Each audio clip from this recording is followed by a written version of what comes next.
Thank you very much. And now I would like to recognize my good friend, Minority Leader DelGrosso, for some comments.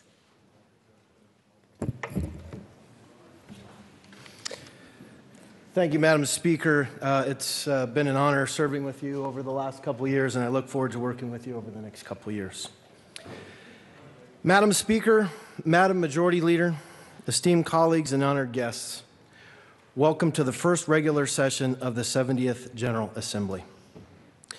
I would first also like to start by thanking former Speakers Frank McNulty and former Speaker Mark Ferrandino and Marilyn, who just loves it when we introduce her and call her to attention here. But again, these chamber renovations are awesome, and it was your vision and your hard work that got us to where it is. And I think we can all agree that this is beautiful, and we look forward to it being completed. So again, I want to say thank you again for these renovations.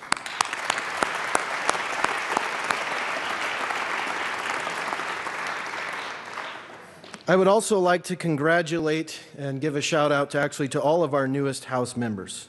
And this may take a couple of minutes, but I'm going to read you all off here, so bear with me. So welcome Jenny Arndt,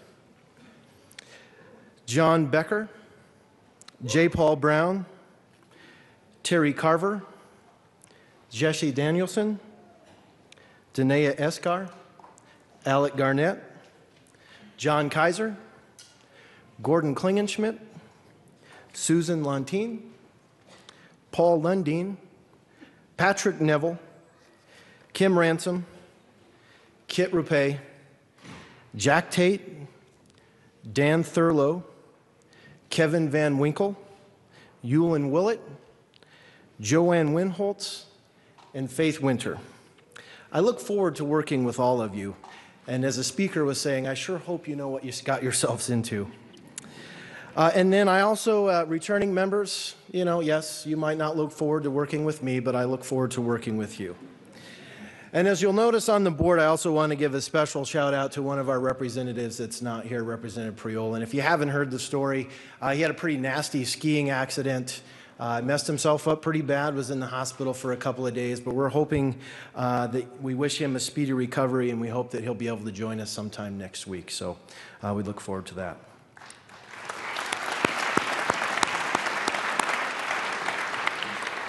And I'm also sure that everyone will agree that these elections and this past cycle has been definitely hard on not only us, but our families and our significant others. They're the ones that basically have to put up with all of the long hours and the tough things that we do. And so I would be remiss if I didn't start off by actually thanking my family, especially my wife, Amber.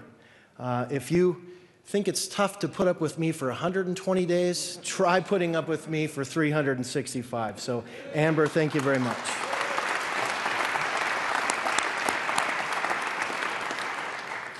And then also I have two of my children with me here today, and Dara, and then you saw little baby Zachary, who joined us in the middle of the last session, so I'm glad they're here as well.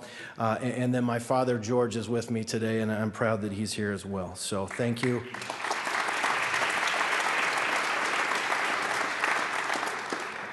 I know how important family support is, and I would like to say a special thank you again to all the spouses and family members who endure our busy schedules. It is truly your sacrifice that makes it possible for us to do what we do, so thank you.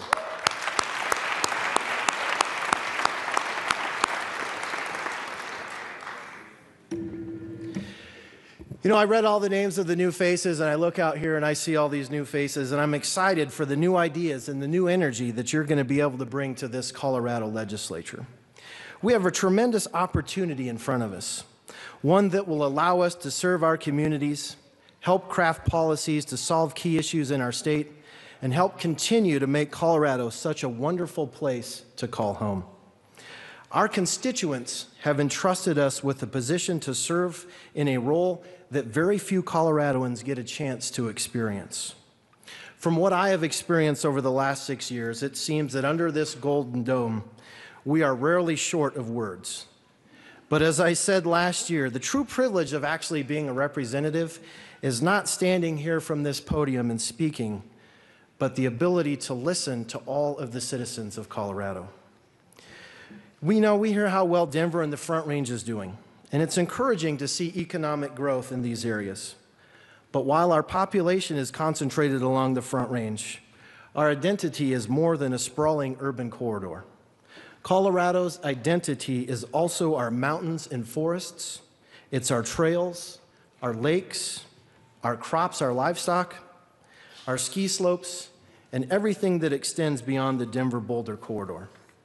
While we love Colorado for these reasons, we must keep in mind that our rural communities are vital to maintaining this identity.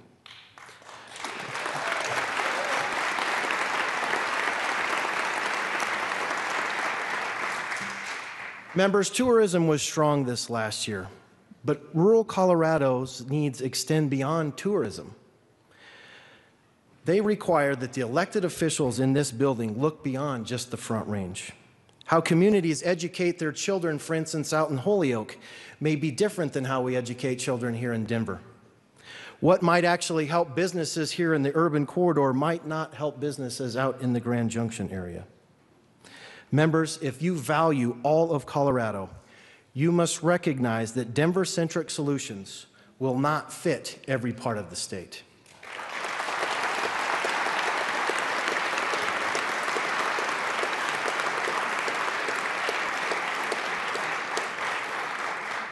When you listen to rural Colorado's ongoing concerns about stagnant economies, lack of infrastructure, and excessive regulations, it's clear to me that this body is not doing enough to help our rural communities.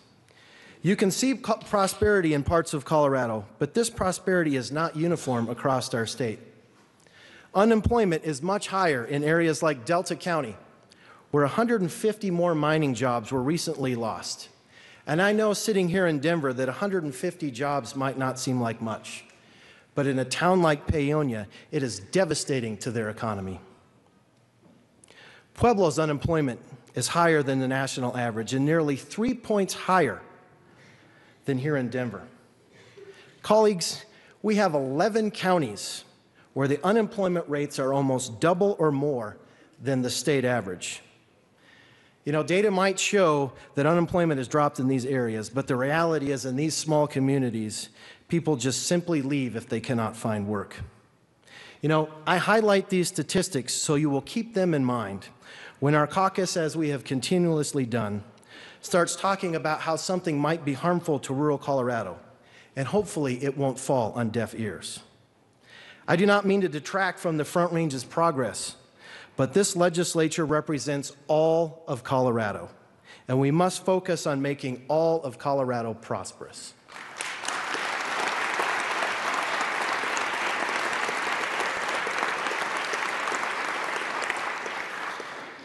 Transportation. Transportation is vital for business and commerce to flow through Colorado and to help keep up with current projected growth. Many of our roads and bridges are in poor conditions, and this is an issue that is shared by both urban and rural areas. In addition to adding costly wear on your vehicles, it is also slowing economic growth. But yet, since 2009, more than $1 billion has been diverted away from transportation. This year, we will again to try to bolster our transportation by reestablishing the practice of using general fund dollars to rebuild our neglected roads and bridges. It is time we start making transportation a priority.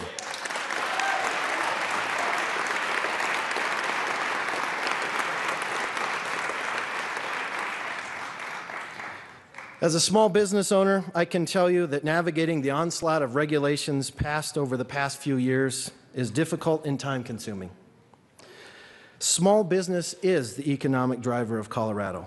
Yet, instead of getting out of their way, this legislative body insists on piling on more regulations. This year, we can extend a hand to small businesses and finally pass Representative Szabo's Regulatory Reform Act of 2015, 2014, 2013, and 2012. That's right. I said 4 years in a row. This is the fourth attempt at trying to pass a simple bill that says if a business is found to be in violation of a minor new infraction, that the department is issued to issue a warning instead of a fine for a first offense. Members, this is good common sense legislation that will allow the government to work with small business instead of against it. There is no rational reason for this to not pass.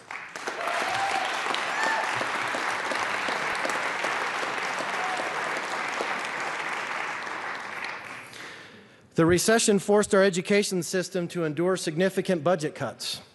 But this last session, Republicans proved to Coloradoans that we can increase funding to education without a tax increase. Last year, we successfully prioritized more funding for our schools. And this year, Republicans again will call for more ongoing funding to reduce the negative factor instead of one-time dollars.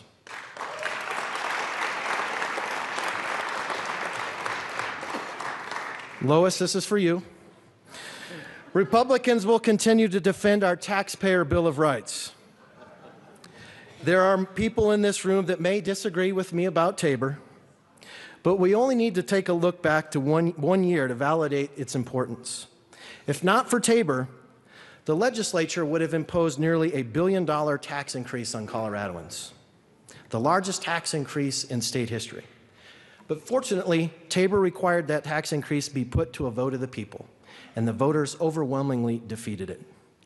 This session, we will no doubt discuss how to refund these excess taxes back to voters, or if we should at all. And I have heard from some of my friends across the aisle that these refunds are silly or ridiculous. I even heard that these refunds may only be large enough to buy a tank of gas. Well, given new gas prices, it might actually buy 2. But members, for families living paycheck to paycheck, a tank of gas or 2 matters. More groceries matter. More money to buy their kids' school supplies matter. Republicans believe that people can spend their money better than the government can. Tabor refunds are owed to our taxpayers, and we will fight to return the money to them.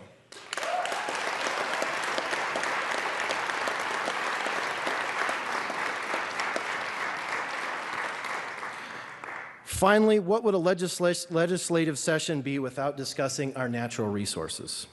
Our neighboring states have embraced their natural resources, and their economies are reaping the benefits.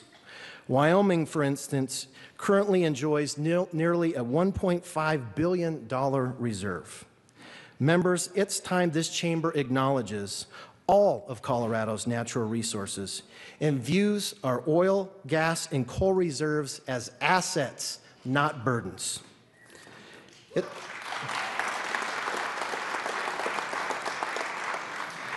It's time this chamber accepts that we can responsibly extract these resources while keeping every bit of Colorado's identity intact. It's time this chamber recognizes that oil, natural gas, and coal can not only provide clean, affordable, reliable power, but are economic drivers in many communities in Colorado. It's time this chamber understands that we can develop renewable energy and use our current natural resources at the same time. Republicans support renewable energy, but we do not support stifling our economy and killing jobs to pursue an unrealistic agenda.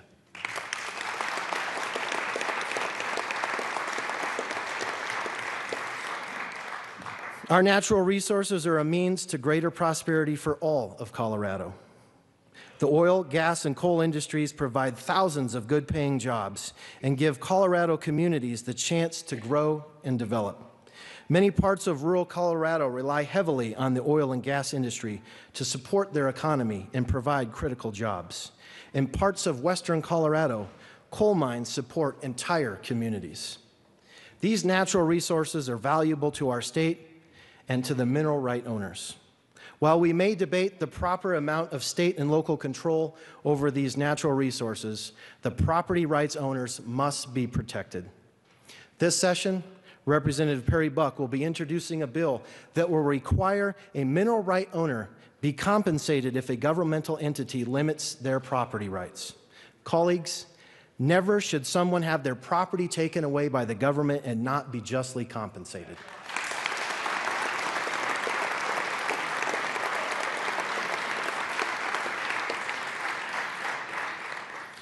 Our natural resource debate should not be framed around oil or wind, natural gas or solar, coal or hydro, but rather this should be a discourse on how we should best utilize all types of energy. The reality is our natural resources are important and will continue to be far into the future. And I hope Democrats will join Republicans in supporting a robust, responsible energy platform that includes all these valuable assets and keeps our rural economies on track.